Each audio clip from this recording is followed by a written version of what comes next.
Professor Hugo Dobson received his PhD from the School of East Asian Studies at the University of Sheffield in 1998, where today he's a professor of Japan's international relations. His research mainly focuses on two broad aspects: Japan's role in international relations and the role of images shaping our understanding of international relations and Japan's role in the world.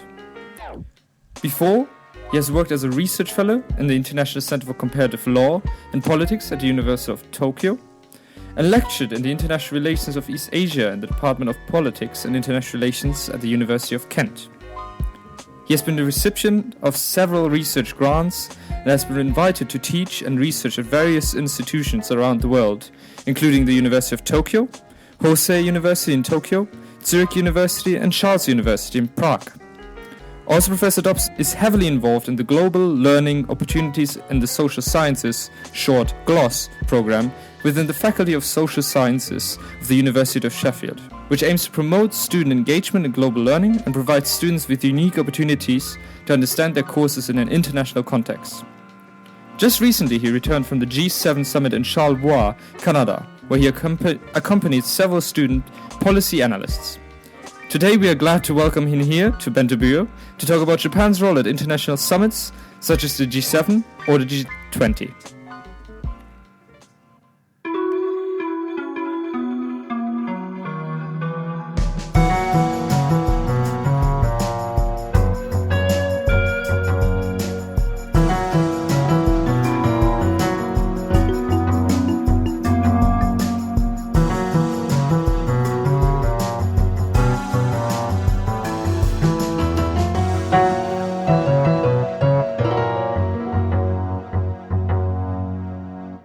Welcome to Bento Biro, the podcast about social political issues in Japan from an international perspective.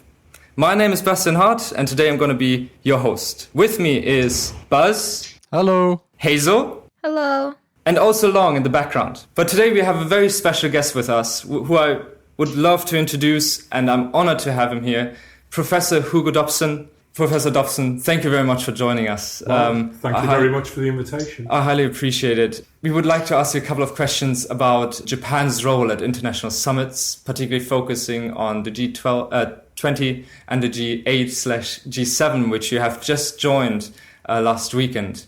And if you don't mind, we would just start with a couple of questions regarding your interest in Japan. Yeah, sure, go ahead.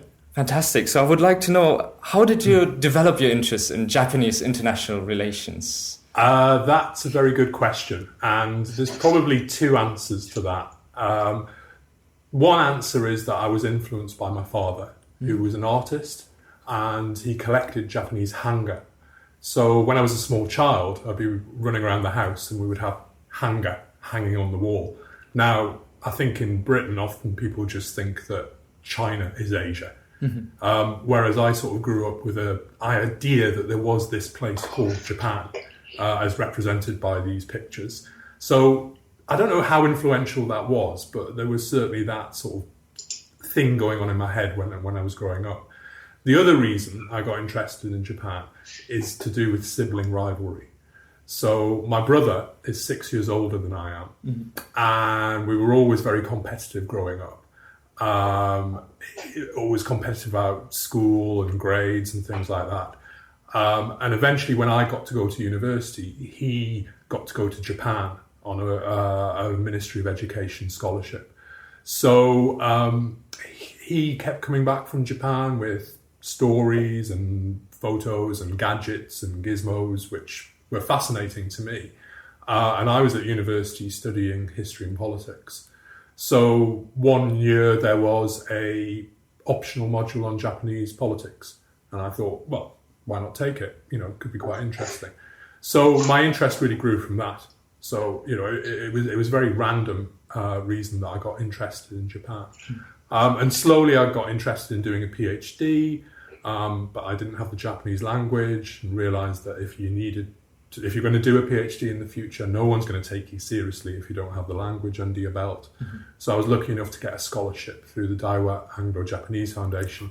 And that gave me 2 years to study the language, get it up to about level 2 of the Japanese language proficiency test. And then I came here to Sheffield in 1995 to start doing my PhD with Professor Glenn Hook. So that's the sort of random way in which I sort of slowly got... I was always interested in studying and research, but Japan was a little bit more random in terms of how I got interested in it. And could you tell our listeners what kind of research you're doing right now in Japan? Sure, yeah. So I guess my ongoing research is all about global summitry. So particularly the G7 summit or the G20 summit and Japan's role in those summits. And I've been doing that for quite some time now. I've also started attending these summits. So my first ever summit was 2008, 10 years ago now, when Japan was hosting the Toyako summit in Hokkaido. I applied for media accreditation, was able to go to the summit, work in the media centre, attend press conferences by some of the leaders. And this just got me more and more interested in the process of global summitry. So that's been an ongoing project. At the same time, I'm getting interested, well, I've been publishing in a number of other areas. So a few weeks ago, I published an article about former Japanese prime ministers. So the question is, what do they do after they retire, right? You know, we all remember Koizumi, but what happened after he stepped down from power? You know, did he still, well, he didn't have power, but he still had influence. And how did he try to use that influence? So there's an article just published in the Journal of Contemporary Asia with Professor Caroline Rose at Leeds University, and we've worked together on this project. So yeah, there's a few sort of sideline projects that I'm interested in, but the main overarching project is global summitry. I would like to ask one more question in regards of your research, because I kind of found it very interesting. And even though it goes off topic a little bit, I think our listeners would be quite fascinated about it. Yeah, sure. The role of images. Could you explain a little bit how that relates to Japan's role in the world? Yeah, good question, right? So, yeah, this is the sort of side of my research which is more like a hobby, if you like.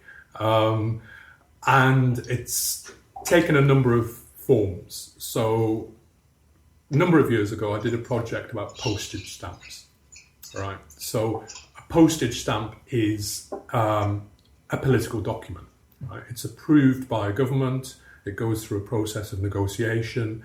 It's projecting an image to the outside world or domestically that a government wants to promote. And I got interested in this subject. I'm not a stamp collector, I should mention, but I got interested in this subject when I was at Tokyo University as a PhD student, a visiting PhD student. And I was working in the international office. And it was during the time that there was a standoff between the Clinton administration and Saddam Hussein.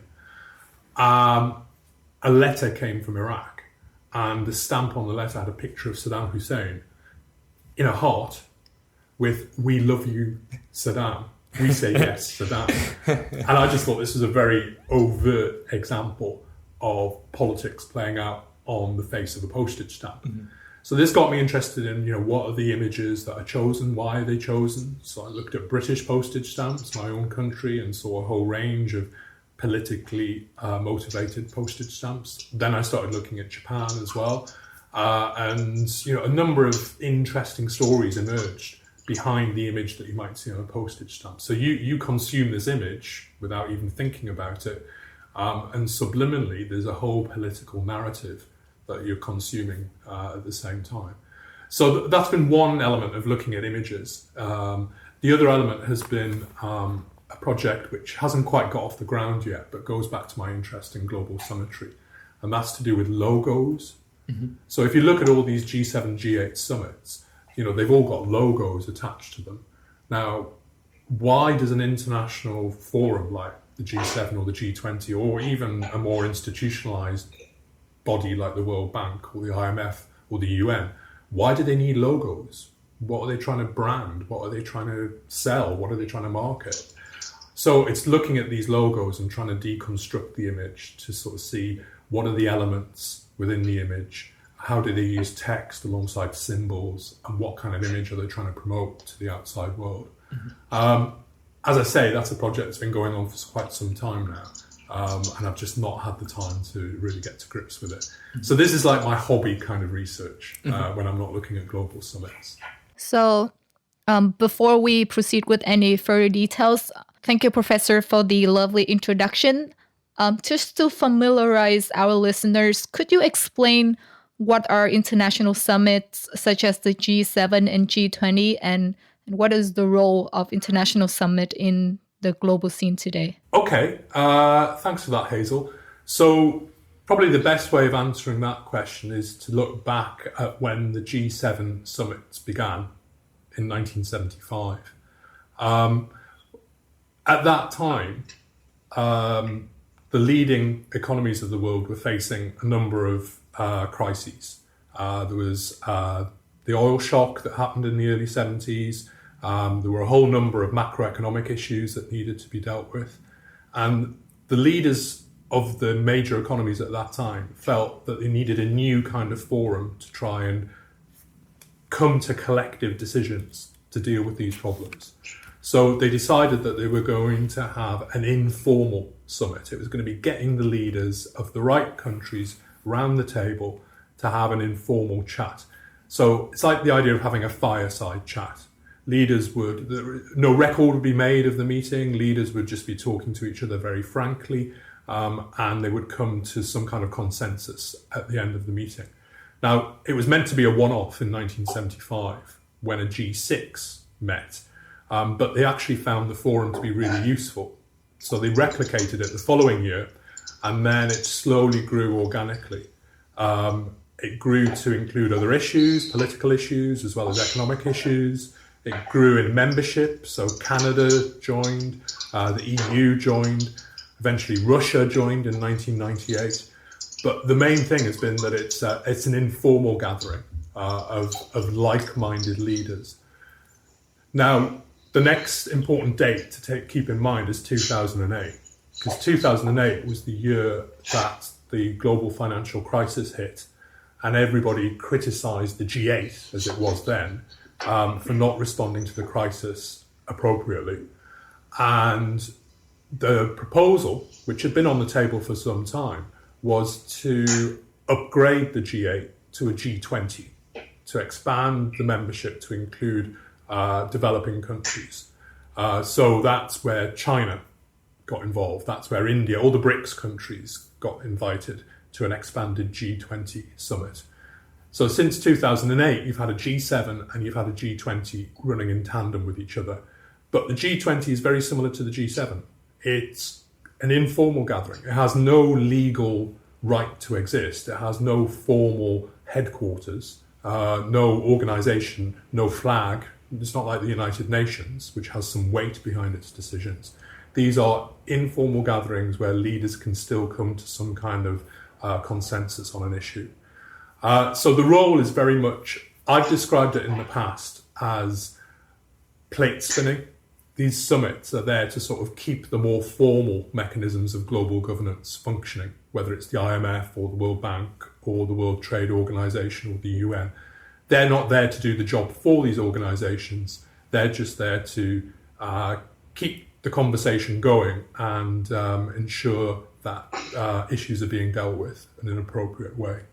Would I guess right, or could I ask the question? Yeah.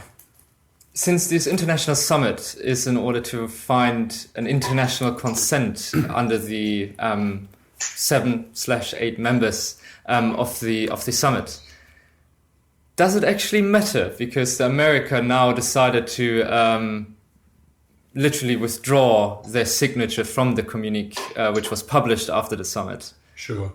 Yeah, we're entering interesting times, right? Because a few days ago in Quebec, and I was there with some students from University of Sheffield working in the media centre.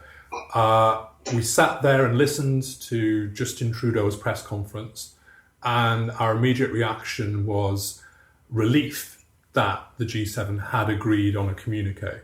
The rumours that were circulating was that there was going to be two different communiques. There was going to be one for the G6, the other countries minus America, and there would be one for the whole of the G7. Now, in the end, there was, as I say, this tangible relief that they'd come to an agreement and Justin Trudeau could claim a diplomatic victory. Whilst we were watching that, clearly Donald Trump was on Air Force One starting to write tweets saying how meek and mild Justin Trudeau was being and how he was being dishonest and was going to withdraw America's consent to the communique. So yeah, we're entering really interesting times. For the G7, it's not the first time it's been here. I mean, people have questioned its legitimacy since the first time it met. You know, why do these leaders of these countries have the right to meet and make decisions on behalf of the rest of the world? So on the one hand, you get that kind of narrative that, you know, this is an illegitimate body, it's informal, it doesn't have any legal right to exist, it has very little legitimacy. And at the same time, you get people saying it's also ineffective. You know, what can they actually do? It's just a talking shop, essentially. Mm-hmm. Now, I would suggest that a talking shop is actually a valid thing in its own right. It's better that these countries are actually meeting and having a conversation than not doing it. So there is an importance in that regard. But also, you can point to times when the G7, the G20 as well, have had concrete outcomes. So one example would be the 2000 Okinawa summit. So Japan was hosting the Okinawa summit in 2000 of the G8. And one of the big outcomes of that was the creation of a global health fund. Now, the global health fund is now a separate body and has functioned effectively and has, you know, dealing with infectious diseases, has saved millions of lives. Now, this was an initiative that the G8 came up with. Sometimes the G8 will make decisions and it's very difficult to trace it back to the G8 because people will say, oh no, what a success the Global Health Fund has been. But it actually goes back to an initiative of the G8. So you can point to concrete outcomes like that, as well as just the value of these leaders meeting on a regular basis anyway. So I generally think it's a good thing that these summits take place. But I do think they need to think about the costs associated with this, the level to which they engage with civil society groups and get their legitimacy that way as well. And also finding a way in which they function and sit next to each other, because no one still quite has figured out how the G7 is going to operate next to the G20. Now, it might be that what we're going to see is a G6 plus one, but at the same time a G19 plus one. Because in Hamburg last year, yes, America wasn't really engaging with the G20 conversations as well. So this is all to play out. I mean, it's very, very interesting, and you know, we'll see what happens. But it's not the first time that the G7 has had an existential crisis. Mm-hmm. It might be the worst one, we shall see, but it's not the first one. The recent summit of the G7 definitely brought some interesting happenings, that's for sure. But I would like to know, in your opinion, what do summits such as the G7 and G20, what do they mean to Japan? Okay, I think each of those means different things. I think the G7 and the G20 mean different things to Japan. I mean, the G7 was originally hugely important to Japan back in 1975 when they met in the suburbs of Paris for the first time, because Japan was invited. Japan was recognized as a great power of the day, right? This is the country that had been excluded from the United Nations. This is the country that, you know, second largest contributor to the United Nations budget, but denied a permanent seat on the UN Security Council. The G7 recognised that Japan was an important player and embraced it. So Japan responded to that very positively, and it's really regarded its role within the G7 as an important aspect of its international relations. You know, in some ways, Japan takes the G7 more seriously than a lot of other countries. I think, you know, Japan's more like Canada in a way. You know, it really sort of regards that multilateral aspect of its international relations as hugely important. At the same time, Japan has used these organisations to pursue its national interest. So if you look at Koizumi, during the Koizumi period, he was very eager to ensure that issues like the abduction issue with North Korea was written into G7 summit statements. Now, you could argue that has nothing to do with the G7. That's not within its remit. But Japan was going out to ensure that this bilateral issue was getting the endorsement of the international community. Japan did the same with the territorial dispute over the Northern Territories with Russia. Again, what has that got to do with global symmetry? But in the 1990s, the G7 statements constantly referred to the dispute and supported Japan's position in the dispute. So Japan has got a mix of, multilateral motivation mixed in there with pure national interest as well. Now, I said there was a difference between the G7 and the G20 in Japanese eyes. I think when the G20 was created in 2008, the Japanese reaction was slightly ambivalent towards the creation of the G20 because the important role of Japan in the G7, which I've not mentioned, as the only Asian representative, so it's the only Asian country within a G7, that was threatened by the creation of the G20. So with the G20, you've got China included. China has now hosted a G20 summit. You've got South Korea. South Korea was the first Asian country to host a G20 summit. You've got Indonesia as well. And you could expand it further and say you've got India and you've got Australia as other Asian countries involved in the G20. So Japan no longer has this privileged role as a representative of Asia within the G20. So I think it approached the G20 as, possibly a more legitimate forum, but at the same time, Japan was wanting to preserve the G7 as a more elite forum, if you like, within the within an expanded G20. Now, I think what we're seeing now is Japan's attitude starting to change slightly towards the G20. And that's partly the result of the decision that Japan is going to host its first G20 in Osaka next year. Japan had bid to try and secure the role of host of the G20 a number of times previously, but had lost out to other countries, most notably China. So Japan now has the role of G20 host at an important time. I think it's going to be interesting to see how much time and effort the Japanese government invest in next year's G20 to ensure that it is a success. Mm-hmm. My question would be, looking through all the newspaper articles online, I believe from what I've gotten from the last G7 in Canada, Quebec, I haven't seen Japan too much being mentioned, as well as looking at the Japan Times. There weren't many articles about it. I agree with that too. I haven't really seen them being mentioned that much. Yeah. I mean, I think, this summit, possibly not one of the most high-profile summits for Japan. I think partly Japan was caught in a difficult position with Trump behaving in the way in which he was behaving, because obviously Abe is pursued a policy of getting as close to Trump as he possibly can. And now, there he is with the European and Canadian hosts in a standoff with Trump. Where does Japan position itself? Is it going to try and be a bridge between the two? And that's the kind of role it has played previously within G7, G8 summits. But I think this summit, it was largely sort of overshadowed by the tariff issue, Trump's behaviour, and also Trump's, quite frankly, ridiculous suggestion that Russia be readmitted to an expanded G8, which was a total, waste of time. And the media jumped on this. I mean, Japan has got an interest in this because Japan was the one country in the 1990s that said that you should not allow Russia into a G8 because Russia does not subscribe to the same international norms that the G7 do. That will then lead to the loosening or the dilution of the principles that underlie the G7. And guess what? Japan was right ultimately. So, I mean, I was slightly surprised to see that Japan wasn't making more of a statement here. But then again, Abe is in a difficult position because Abe has been trying to woo Russia at the same time. I think Abe has now met Putin 20 plus times, more than any other leader. So, Japan is not going to want to isolate Russia too much.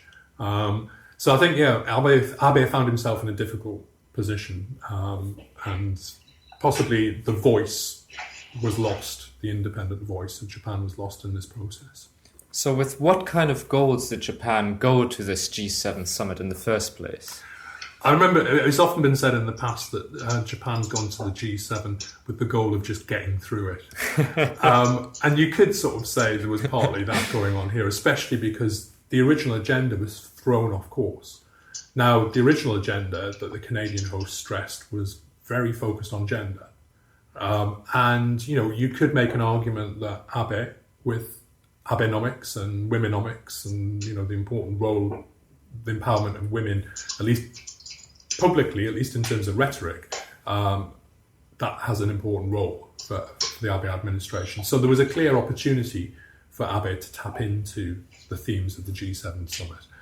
But I think one of the main goals for Abe was obviously it wasn't necessarily Quebec that he was looking at, it was Singapore he was looking at, because Donald Trump left to go straight to Singapore, and Abe had the opportunity to try and petition Trump to ensure that the abduction issue was included in his negotiations with Kim there, because Abe has been largely sort of frozen out of this process. It seems to be South Korea, North Korea on the one hand, or North Korea and America on the other hand.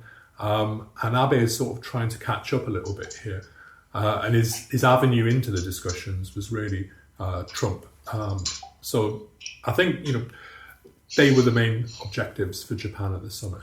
The issue of North Korea, I think, is a major agenda for Japan. So how was that played out in the summit? Well, I think most of the discussions took place in the bilateral meetings that took place on the edge of the summit. So it's not just about what goes on within the multilateral meetings, it's the numerous bilateral meetings that take place before, during and after the summit.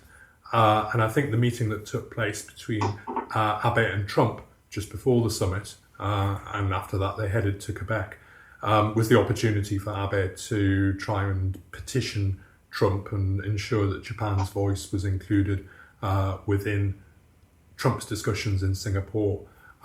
So yeah, I think that was the sort of the main objective.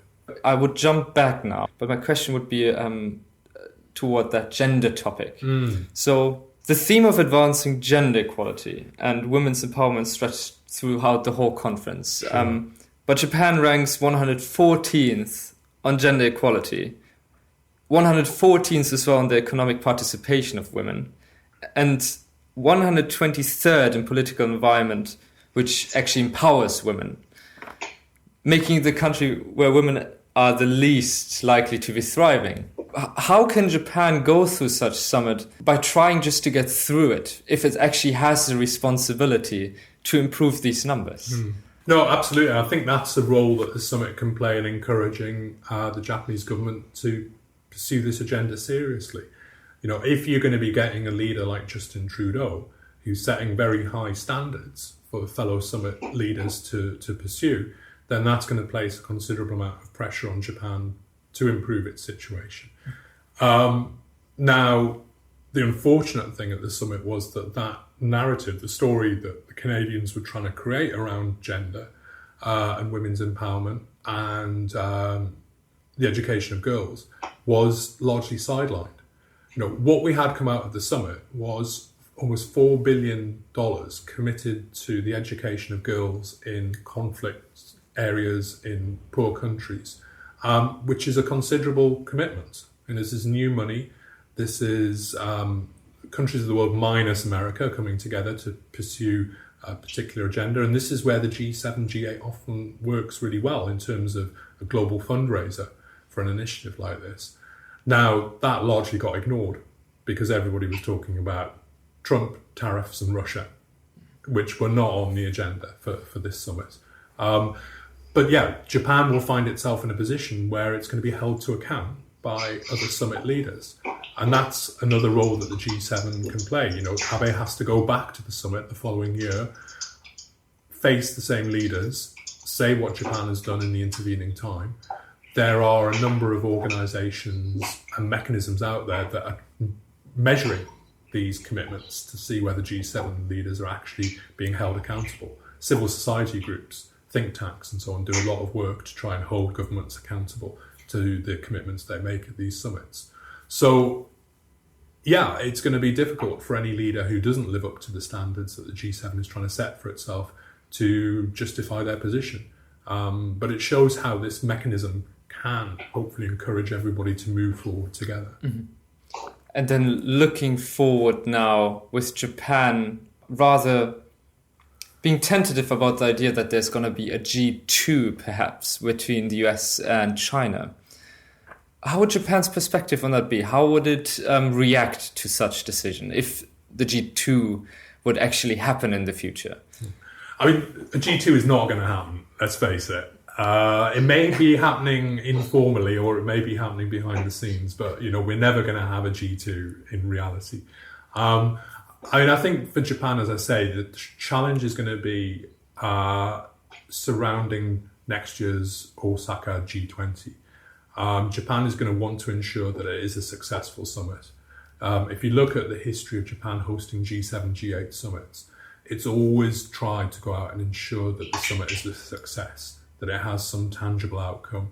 Other countries haven't really engaged with the summit process as enthusiastically, shall we say, as Japan has. Some countries have been quite happy to host an unsuccessful summit. Japan regards it as a sort of matter of pride to ensure that it is successful. So I think all eyes will be on Osaka for next year, and Japan will want to ensure that the group hangs together. Whether it's a G7 or whether it's a G20, I think Japan is going to start to be more enthusiastic about both rather than privileging a G7. Then thank you very much, Professor Dobson, for joining us at Bento Bureau. We're looking forward to bring this to our listeners. Thank you. Thank you. And if you would like to listen more to our episodes, you can check us out on Facebook, Twitter, as well as Instagram, YouTube, we are also there, or follow us on SoundCloud or any other app you would like to hear us on. And we're looking forward to be back. Thank you very much.